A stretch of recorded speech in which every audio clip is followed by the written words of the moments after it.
व्यक्ति का खबर आया तो उसके 30 संबंधित लोगों जो भी मिले हैं उसको हमने करना ही पड़ेगा। कंटेनमेंट जोन की भी सीमाएं स्पष्ट होनी चाहिए, वेग नहीं होना चाहिए। पूरे के मोहल्ले, इलाके के इलाके, ऐसा मत करो।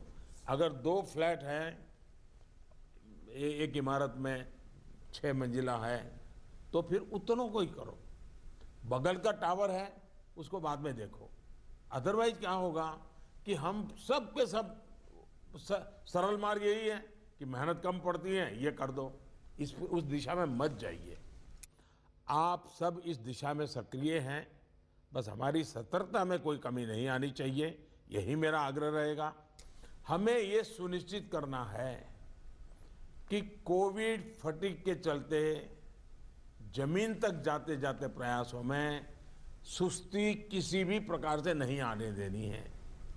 कई राज्यों में कॉन्टैक्ट ट्रेसिंग को पीरियोडिकली क्रॉस चेक करने के लिए भी टीम्स बनाकर काम किया है। इसके अच्छे नतीजे मिले हैं। हम सबको ये भी अनुभव है कि जहां कंटेनमेंट जोन में हेल्थ मिनिस्ट्री की एसओपीज का, और मैं मानता हूं ये एसओपी बड़े अनुभव से तैयार हुई है और समय समय पर उसको अपग्रेड किया गया है, उस एसओपी का प्रभावी पालन हो रहा है, वहां बहुत अच्छी सफलता मिल रही है। इसलिए मेरा ये सुझाव जरूर होगा कि इस और विशेष ध्यान दिया जाए। साथियों, हमने चर्चाओं के दौरान अभी मोर्टालिटी रेट पर चिंता जताई। ये कम से कम रहे, इन पर भी हमें बहुत जोर देना है।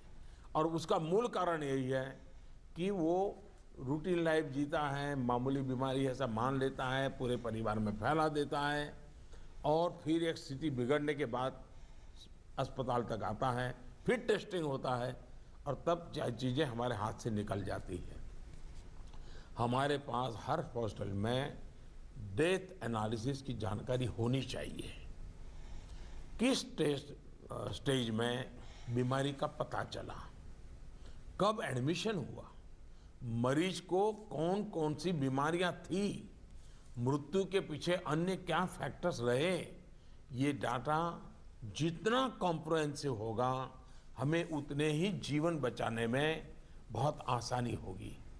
साथियों, मैं आपकी भी जानकारी में है कि एम्स दिल्ली हर मंगलवार और शुक्रवार को इस विषय पर वेबिनार आयोजित करते हैं और देश भर के डॉक्टर्स उनसे जुड़ते हैं। ये लगातार होते रहना चाहिए। सभी राज्यों के अस्पताल इनसे जुड़ते रहें।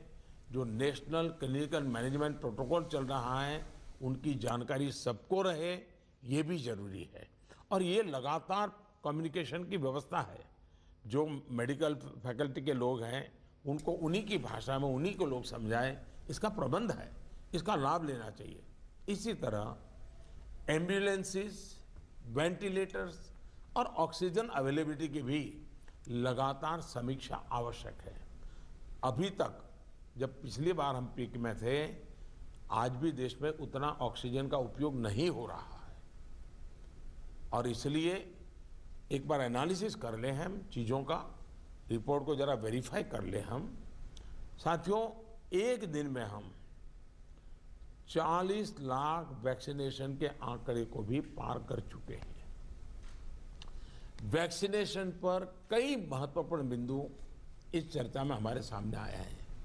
देखिए, वैक्सीनेशन में भी आपके अधिकारियों को लगाइए, दुनिया भर के समृद्ध से समृद्ध देश जिसके पास सब सुविधाएं उपलब्ध है, उन्होंने भी वैक्सीनेशन के लिए जो क्राइटेरिया तय किए हैं, भारत उनसे अलग नहीं है।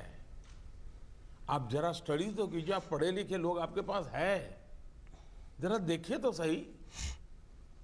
और नए वैक्सीन डेवलपमेंट के लिए जितना भी कोशिश हो रही है, मैक्सिमम वैक्सीनेशन मैन्युफैक्चरिंग कैपेसिटी है, उसके लिए भी काम हो रहा है। और वैक्सीन के डेवलपमेंट से लेकर स्टॉक और वेस्टेज जैसे जरूरी बिंदुओं पर भी चर्चा हुई है। ये बात सही है। आपको मालूम है कि भी इतनी वैक्सीन बन पाती है। अभी ऐसा तो नहीं है कि इतने बड़े बड़े फैक्ट्रियां कोई रातों रात लग जाती हैं। जो हमारे पास अवेलेबल है उसके हमें प्रायोरिटाइज करना